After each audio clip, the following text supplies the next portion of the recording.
Մենք փոխվում ենք, կարգախոսի ներքո արդեն 3 տարի է, ինչ Հայաստանի պետական տնտեսագիտական համալսարանում գործում են բարեփոխման ծրագրեր, որոնցից մի քանիսը հասցվել են ավարտին։ Շինարարական աշխատանքներ են կատարվել համալսարանի գրեթե բոլոր օղակներում։ Սկսվել է նաև գրադարանի թվայնացման աշխատանքը։ Իր տեղն է գտել տնտեսագիտական համալսարանի Ամբերդ հետազոտական կենտրոնը։ Այն ստեղծվել է 2013 թվականին Բուհի խորհրդի հավանությամբ։ Այստեղ իրականացվում են հանրապետության տնտեսության ամենահրատապ խնդիրների հետազոտական ծրագրեր։ Բացի Բուհի պրոֆեսորադասախոսական անձնակազմից եւ այլ մասնագետներից հետազոտություններում ընդգրկված են Բուհի ուսանողները եւս։ Հաճելին մեզ համար դա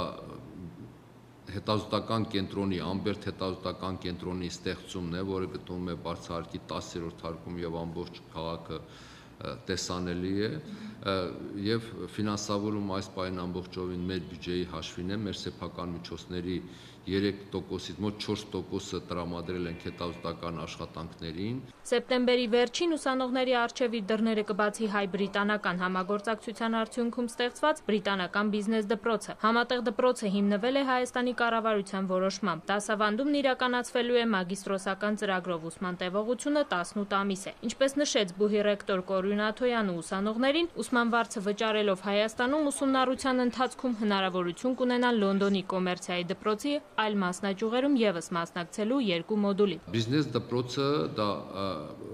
Հայաստանի պետական տնտեսագիտական համալսարանի եւ Անգլիա Ռասկին համալսարանների միջև ուրեմն պայմանագրի արդյունք է, ամբողջ ծրագրի հետաքրքրությունը կանում է նրանում, որ մագիստրական այդ ծրագիրը դա Մեծ Բրիտանիայի ծրագիր է, այդ համալսարանի ծրագիրն է, դասախոսական կազմը գալու է Մեծ Բրիտանիայից եւ վերջում տրվելու է Մեծ Բրիտանիայի Անգլիա